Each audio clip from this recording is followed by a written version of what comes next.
Ever wondered how your sweetener choice could impact your health? Date sugar outshines common sweeteners like brown sugar, agave syrup, and maple syrup in several key areas. Made from whole dried dates, it retains more fiber and nutrients unlike highly processed options. While brown sugar is essentially a white sugar with molasses, it lacks significant nutrients.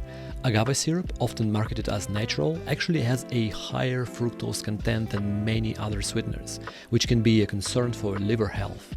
Maple syrup does offer some minerals, but it doesn't provide the fiber found in date sugar. I personally use date sugar and date syrup in everything that needs a sweet touch, like oats, pancakes, or baking, and my whole family loves it. Ready to upgrade your sweetener? Try switching to date sugar for a healthier, fiber-rich option in your recipes. Subscribe and share with someone you wish well.